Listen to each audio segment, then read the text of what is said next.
Return గిఫ్ట్‌కి thanks అంటూ పవన్ కళ్యాణ్ పంపిన సందేశం టాలీవుడ్‌లో పెను ప్రకంపనలు సృష్టిస్తుంది. ఎక్కడ చూసినా ఇదే హాట్ డిస్కషన్. జగన్ హయాంలో తెలుగు చిత్రసీమకు జరిగిన అన్యాయం, అగౌరవం మనకు గుర్తుండే ఉంటుంది. అలాంటప్పుడు నిర్మాతల తరపున మాట్లాడింది కేవలం పవన్ కళ్యాణ్ ఒక్కడే. కావాలంటే నా సినిమాలు ఆపుకోండి, మిగిలిన వాళ్ళని వదిలేయండి అని స్టేట్మెంట్ ఇచ్చి సినిమా తనకున్న ప్రేమని, త్యాగాన్ని నిరూపించుకున్న వ్యక్తి. అసలు సిసలైన సినిమా ప్రేమికుడు.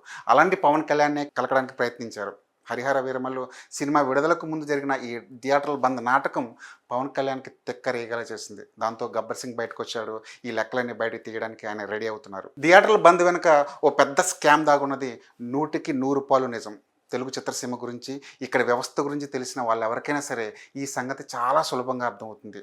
థియేటర్ వ్యవస్థని కాపాడడానికి, థియేటర్ యజమానుల ఆర్థిక ప్రయోజనాల కోసమే ఇదంతా అనిపిస్తుంది కానీ, అసలు థియేటర్లన్నీ ఎవరి చేతుల్లో ఉన్నాయి? పర్సంటేజ్ విధానం అమలు చేస్తే ఎవరికి లాభం అనే విషయాలు తెలిస్తే మాత్రం ఆ కుట్రదారులు ఎవరో స్పష్టంగా అర్థమవుతుంది. ఏపీ, తెలంగాణలో ఉన్న థియేటర్లలో సగానికి పైగా అల్లు అరవింద్, సురేష్ బాబు, దిల్ రాజు, ఏషియన్ సునీల్ చేతిలో ఉన్నాయి. కొన్ని సొంతం, కానీ చాలా మట్టుకు లీజ్‌లో ఆడిస్తున్నారు. మిగిలిన థియేటర్ల మీద కూడా వీళ్ళ ఆధిపత్యం ఉంది. ఏ థియేటర్లో ఏ సినిమా ఆడించాలి అనేది వీళ్ళే డిసైడ్ చేయగలరు. వీళ్ళు ఆడిందే ఆట, పాడిందే పాట. ఇప్పుడు థియేటర్లకు పర్సంటేజ్ విధానం అమలు చేస్తే లాభం అచ్చంగా వీళ్ళకే. అందుకే వెనకుండి ఈ తతంగం అంతా నడిపించారు. ఈ బంద్‌కు ఉసుగొల్పింది కూడా వీళ్ళే. అయితే యాక్టివ్ నిర్మాణ సంస్థల్లో ముఖ్యులైన మైత్రి మూవీస్ కానివ్వండి, సితార ఎంటర్‌టైన్‌మెంట్స్ కానివ్వండి, వైజయంతి మూవీస్ లాంటి పెద్ద పెద్ద సంస్థలు ఈ పర్సంటేజ్ విధానానికి, ఈ బంద్ పిలుపుకి వ్యతిరేకించాయి. దాంతో అసలు గొడవ మొదలైంది. అద్దె విధానం కానివ్వండి, పర్సంటేజ్ విధానం కానివ్వండి, ఈ 2 విధానాల్లో లాభాలు, నష్టాలు ఉన్నాయి. అద్దె అంటే నికరమైన ఆదాయం వస్తుంది. సూపర్ హిట్ సినిమాకు, ఫ్లాప్ సినిమాకు తేడా ఉండదు. థియేటర్ల యజమానులకు వచ్చే ఆదాయంలో మార్పేం కనిపించదు. కానీ పర్సంటేజ్ అలా కాదు. ఓ సూపర్ హిట్ సినిమా వస్తే నిర్మాత రాబడిలో కొంత థియేటర్ యజమానికి పర్సంటేజ్ రూపంలో వెళ్ళిపోతుంది. కాకపోతే ఆ అంతరం చాలా ఎక్కువగా కనిపిస్తుంది. ఉదాహరణకు అద్దె రూపంలో 5,00,000 చెల్లించాల్సిన చోట పర్సంటేజ్ విధానం వల్ల 10,00,000 ఇవ్వాల్సి వస్తుంది. ఇదంతా నిర్మాత, డిస్ట్రిబ్యూటర్ లాభాల్లో కోత అన్నమాట. అలాగని ప్రతి సినిమాకి ఇదే పద్ధతి ఉండదు. చిన్న సినిమా విడుదలైతే లీజుదారులకు అద్దెలే కావాలి, పర్సంటేజ్‌లు వద్దు. ఎందుకంటే చిన్న సినిమాకు పెద్దగా కలెక్షన్లు ఉండవు కాబట్టి. అంటే హిట్ సినిమా నుంచి దోచుకోవడానికి రెడీగా ఉన్న లీజుదారులు ఫ్లాప్ సినిమా బాధలను మాత్రం పంచుకోవడానికి ఏమాత్రం ముందుకు రారు. ఒకవేళ చిన్న సినిమా కూడా పర్సంటేజ్ విధానంపై ఆడించాలంటే మాత్రం ఇక్కడ లెక్కల్లో చాలా తేడా ఉంటుంది. థియేటర్‌కి ఎక్కువ వాటా ఇవ్వాల్సి వస్తుంది.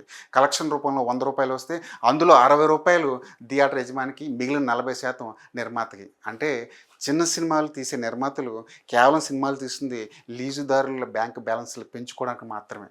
ఇదెక్కడ న్యాయం? ఎగ్జిబిటర్లంతా ఛాంబర్‌లో చాలా దఫాలుగా సమావేశమయ్యారు. తమ డిమాండ్ ఏంటో గట్టిగా వినిపించారు. ఆ సమావేశాలకు పట్టుమని 100 మంది కూడా హాజరవ్వలేదు. తెలుగు రాష్ట్రాల్లో 1000కి మంది పైగా ఎగ్జిబిటర్లుంటే సమావేశంలో కనిపించింది అందులో 10% మాత్రమే. అంటే నిజానికి ఎగ్జిబిటర్లకు ఈ పర్సంటేజ్ విధానంపై ఎలాంటి ఆసక్తి లేదు. ఎందుకంటే అద్దె అయినా, పర్సంటేజ్ అయినా వాళ్ళకు ఒరిగేదేం లేదు. వాళ్ళ థియేటర్లని ఎప్పుడో లీజుకి ఇచ్చేశారు. సొంత థియేటర్లున్నా వాటిపై లీజు ఫీజు తీసుకుంటూ గడిపేస్తున్నారు. థియేటర్లు వాళ్ళవైనా సరే వాటిపై పెత్తనం కేవలం లీజుదారులు మాత్రమే. ఇదంతా ఆ నలుగురు ఆడిస్తున్న డ్రామా కాబట్టే, వీళ్ళతో ఎగ్జిబిటర్లకు ఎలాంటి లాభం లేదు కాబట్టే వాళ్ళంతా సైలెంట్ అయిపోయారు. నిర్మాతల్లో 90% మంది ఈ పర్సంటేజ్ విధానానికి వ్యతిరేకంగా ఉన్నారు. ఇప్పటికే నిర్మాతలు చాలా కుంగిపోయారు. అన్ని రకాలుగా వాళ్ళపై అదనపు భారం పడుతుంది. ఇప్పుడు పర్సంటేజీ అంటూ రాబడిలో వాటా అడిగితే నిర్మాత అనేవాడు పూర్తిగా కనుమరుగైపోయే ప్రమాదం ఉంది. నిర్మాతని కాపాడాలంటే అసలు ఈ వ్యవస్థనే సరిదిద్దాలి. అందుకే ఇప్పుడు పవన్ కళ్యాణ్ ఆ దిశగా అడుగులు వేయబోతున్నట్టు అర్థమవుతుంది. థియేటర్లకు ప్రేక్షకులు రావడం లేదు, అందుకే ఆదాయాలు తగ్గుతున్నాయన్నది అందరూ ఒప్పుకు తీరాల్సిన నిజం. అటు ఎగ్జిబిటర్లకు, ఇటు డిస్ట్రిబ్యూటర్లకు, నిర్మాతలకు డబ్బులు మిగలాలంటే, ఈ 3 వ్యవస్థలు బాగుపడాలంటే ప్రేక్షకులను థియేటర్కు రప్పించాలి. అలా కావాలంటే థియేటర్లో మౌలిక సదుపాయాలు సరిగ్గా ఉండాలి. ప్రేక్షకులు టికెట్ రేట్ చూసి భయపడటం లేదు. థియేటర్లో జరుగుతున్న దోపిడీకి భయపడుతున్నాడు. రూ. 150కే టికెట్ కొనొచ్చు, కానీ థియేటర్లో పాప్కార్న్ రేటు అంతకన్నా ఎక్కువ. బయట రూ. 20కి దొరికే వాటర్ బాటిల్ థియేటర్లో రూ. 60కి అమ్ముతున్నారు. పార్కింగ్ ఫీజుతో అదనపు భారం పడుతుంది. ఇదంతా థియేటర్ల యజమానికి వెళ్తుందా అంటే అది లేదు. ఈ డబ్బులు కూడా లీజుదారుల జేబుల్లోకి వెళ్తున్నాయి. అందుకే ఈ అడ్డగోలుతనానికి చెక్ పెట్టే ప్రయత్నం చేస్తున్నారు పవన్ కళ్యాణ్. ఓటీటీ, పైరసీ వీటిపై కూడా చిత్ర పరిశ్రమ దృష్టి పెట్టాల్సిన అవసరం ఉంది. ఇప్పటికే ఓటీటీ చేతుల్లో కీలుబొమ్మగా మారిపోయింది చిత్రసీమ. సినిమా విడుదలైన 3 వారాలకే ఓటీటీలోకి వచ్చేస్తే ఇక సామాన్య ప్రేక్షకుడు థియేటర్కి ఎందుకు వెళ్తాడు?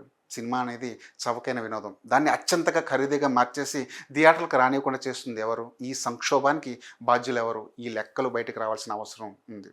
ప్రస్తుతం పవన్ కళ్యాణ్ కూడా అదే చేయబోతున్నారు. ఇక నుంచి టాలీవుడ్ గేమ్ మారబోతుంది. లీజుదారుల అక్రమాలని, అడ్డగోలుతనాన్ని చెక్కిపెట్టి ఎవరి కష్టానికి తగిన ప్రతిఫలం వాళ్ళకి అందేలాగా ఈ కూటమి ప్రభుత్వం చేయగలిగితే టాలీవుడ్‌కి మంచి రోజులొచ్చినట్టే.